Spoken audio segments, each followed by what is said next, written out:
What's up guys, Haking here, bringing you a new RE9 theory video. So I've not seen a lot of people discuss this. I thought I'd bring this up and talk about it. Before I begin, remember to like and subscribe please.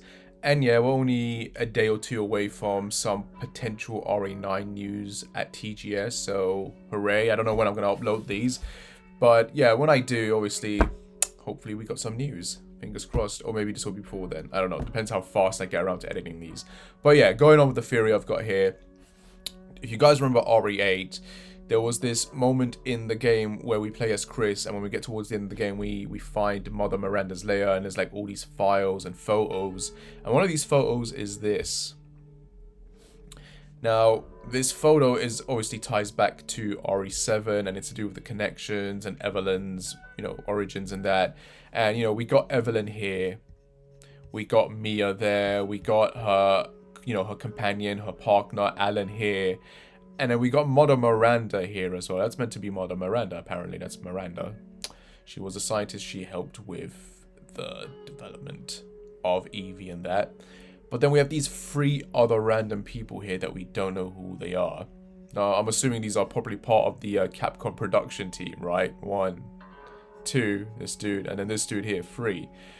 But yeah, I'm wondering if maybe this game will attempt, again, this is if this game attempts to connect to the connections, if we're going to continue with that element of the storyline, and it's going to tie it all together with Raccoon City and Umbrella and that, and Brandon Bailey. I'm sort of wondering, is it possible that this dude here could be this dude here a few years later? I know. Some people are gonna be like, oh, just because this dude's black, that means they must be the same person. You racist motherfucker. I'm just trying to say, like, if you want to, like, connect the storylines a bit better, maybe it could be, potentially the same character, because you gotta wonder, like, this dude is very suspicious. Why? Because he ends up sending Grace by herself. Now, to be fair, there is a police officer there. Maybe there's some other police officers there as well at the crime scene, but he ends up sending Grace by herself to the hotel where her mother was killed, right? And then there appears to be this random villainous dude who may or may not be the same dude that killed her mom, who obviously is going to capture, kidnap her, and take her to the Rhodes Hill Center. So, either this is a massive coincidence, or it was all planned out from the get-go. Like, this dude talked with that dude, and he was like, hey, the person you're looking for, I found them, etc., etc. We confirmed it. Maybe they did some blood test analysis. They were like, oh yeah, this is it. This is the person you're looking for. I'm going to send her to the hotel now, etc., etc. Like, she's been investigating some of these devs, etc., that are related.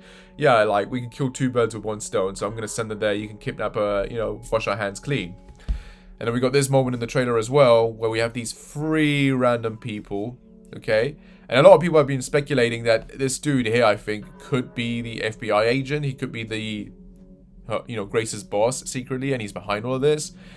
But yeah, I'm just trying to say, like if you want to create this connection, pun intended, like, would it make sense perhaps to make, reveal that this dude is this dude, and he is one of the connection members, perhaps, and he's infiltrated the FBI and he's doing his thing there. Maybe this is how he gets test subjects. Maybe this is how he recruits maybe certain people, like, hey, you want to work for us, more money, whatever, more power, whatever, and some of these members are from here, and then other people are like, yeah, I'm going to send this person to get killed accidentally or something, or in the line of duty, and in reality they're getting kidnapped to be experimented on, maybe.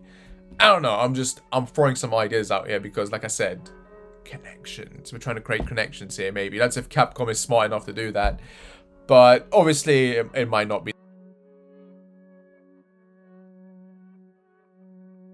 the case. The thing is, I'm sort of reminded of Metal Gear Solid 3 and 4, right? And I remember at the time when playing Metal Gear Solid 3, and at the end, we never really found out what the names of Sigurd and Paramedic were.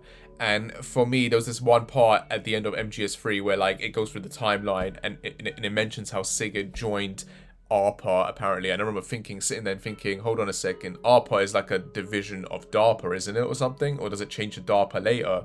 Would that mean that Sigurd is actually the DARPA chief from MGS1? Is that what they're trying to hint at? Like, are we going to find this out later on? And maybe this is why he was, etc., killed. Spoiler alert for those who haven't played MGS. I'm sorry, but, like, I just remember at the time, like, back in like 2000 and I don't know, was it 2004, 2005? and thinking that as a kid, I'm like, are they gonna do that? And then you get to MGS4 and they straight up reveal, yeah, that's what happened.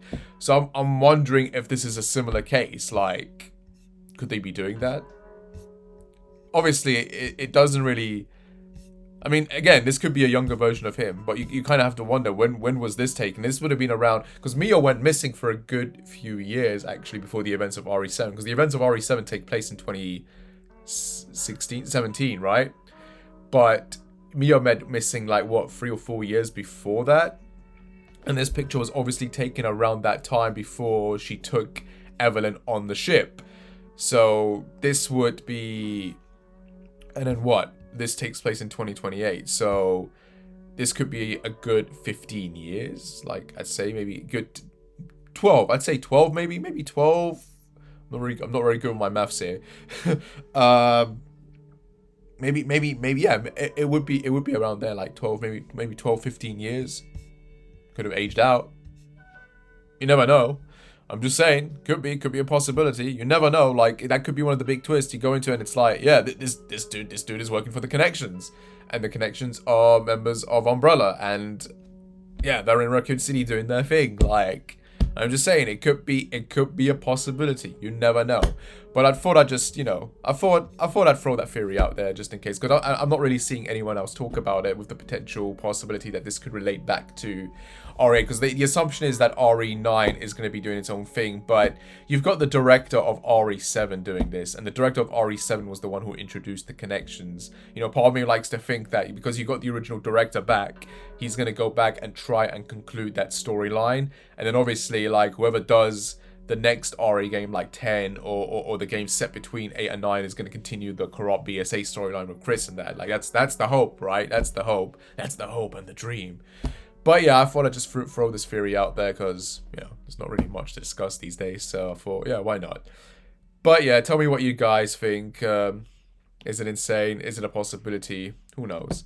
Anyway, I hope you enjoyed this. As always, remember to like and subscribe, guys. And I shall see you when I shall see you. Take care and bye.